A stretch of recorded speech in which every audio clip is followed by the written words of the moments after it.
I want to invite you to do something that might feel a little uncomfortable right now. I want you to step into a specific kind of atmosphere with us. Okay. Usually, when we talk about big shifts, Mm. whether it's in your personal life or in history or a spiritual breakthrough, we're conditioned to expect noise. Right, the thunderclap, the sudden realization. The sudden realization, exactly, where the clouds part and everything just, makes sense instantly. We expect the movie climax, the moment the music swells. It's always the music swelling. But today, strictly following the source material we have in front of us, we are doing a deep dive into something completely different. Mm-hmm. We're looking at a text titled, The Divine Architecture of Alignment. Mm. And frankly, it begins not with a bang, but with a very long, very heavy silence.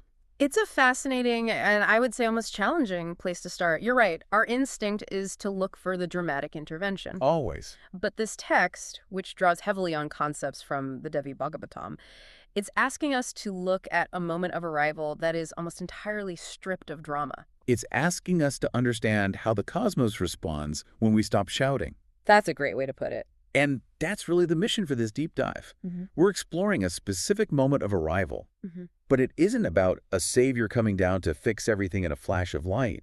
It's about a quiet shift. A quiet shift. And I have to be honest, reading through this source, Mm-hmm.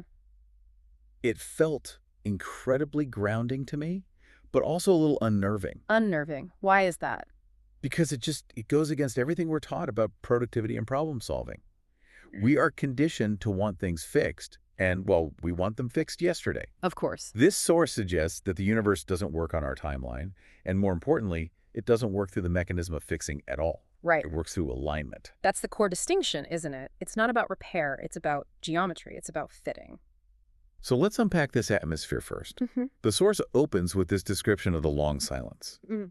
It says that after this silence, there is movement. But, and here's the catch that really stood out to me, it's not the kind that startles, not the kind that interrupts. That phrase is vital. Not the kind that interrupts. I mean, think about how we usually experience change. It feels like an interruption to our status quo. It breaks the flow. A phone call you didn't expect, a news alert. A sudden loss or a sudden win. But the text describes a movement that feels as though it was always approaching. Always approaching. That stuck with me too. It gives this sense that the arrival wasn't a reaction to something you did, 5 minutes ago. No. It feels inevitable. Precisely. It implies that the movement has a history. It has a trajectory that predates the moment you finally noticed it. It suggests that this arrival isn't an external object crashing into your reality. Yeah. It is something that has been traveling toward you or maybe alongside you for a very long time. You just finally synced up with its speed. And because of that, the source says, in the Devi Bhagavatam, this moment is not described as sudden. It says plainly, there is no rush in the cosmos. Which is a beautiful sentiment, but let's admit, it's incredibly difficult to accept when you are in pain or in need. Oh, absolutely. There is no rush in the cosmos. It creates this sense of vast, almost geological time. And if there's no rush, then there is no anxiety about being late. There's just the unfolding of what must happen. So if there's no rush and no crash, how do we even detect this shift? Yeah. The text says those who had been waiting, they sense it before they see it. Right. But the description of how they sense it is so subtle. It says the stillness around them feels different, not lighter, not louder, simply different. Simply different.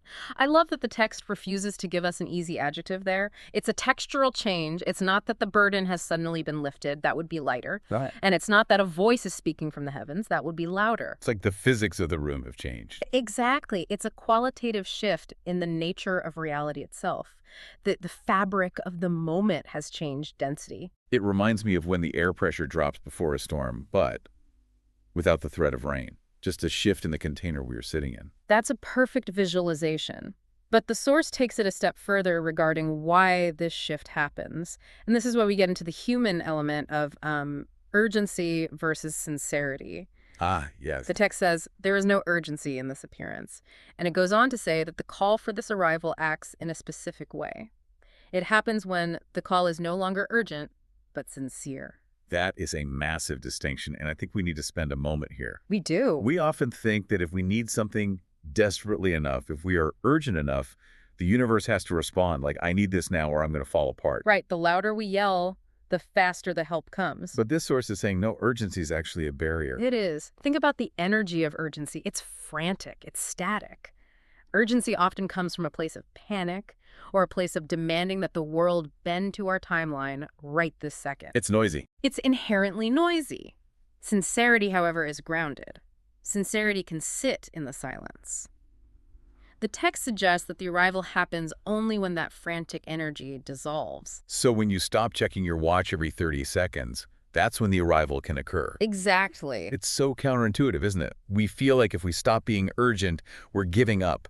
We feel like we're taking our foot off the gas. But you aren't giving up the intention. You are giving up the panic. You are giving up the demand for control. And that creates a very different kind of energetic space. Which leads us perfectly into the second section of our discussion, because this touches on perhaps the most paradoxical part of the text. The state of the observer. The state of the observer, Yeah. the person waiting. The source says, the response does not arrive to correct confusion. It arrives because confusion has already settled. This is one of those lines that forces you to just stop and reread. It arrives because confusion has already settled. Usually we ask for help because we are confused. Right. We want the divine or the insight or the answer to come and clear up the mess for us. We want the intervention. I'm a mess. Come fix this. I don't know what to do. Tell me. Yeah. Exactly. But the source is being very specific here about the mechanics of this alignment. It says, this is not intervention. It is correspondence. Let's deep dive into that word, correspondence. How is that different from intervention in this context? Well, intervention is an outside force entering a system to change it, usually against the current state of that system. It's a rescue mission. The Coast Guard pulling you out of the water. The Coast Guard, yes. Correspondence is entirely different. Correspondence means matching. It means fitting. It implies that two things are in agreement. So if it's correspondence, it means the arrival is matching the state we are already in. Yes. Think of a lock and a key. The key doesn't intervene on the lock. It doesn't smash the door down. It corresponds to it. It corresponds to it. And the text says the form simply stands within the space that has been made ready. It implies that the work of the observer, the person waiting, was to clear the space. To let the confusion settle first. Exactly. Once the space is clear, the form can enter because there's finally room for it. That changes the whole dynamic of waiting. It's not waiting for a savior. It's waiting until you've cleared enough debris for the truth to fit.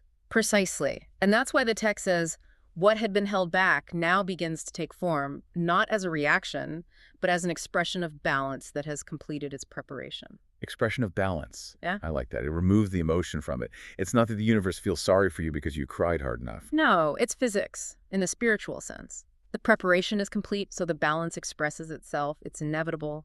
And notice the phrasing about the form itself. What appears does is with precision.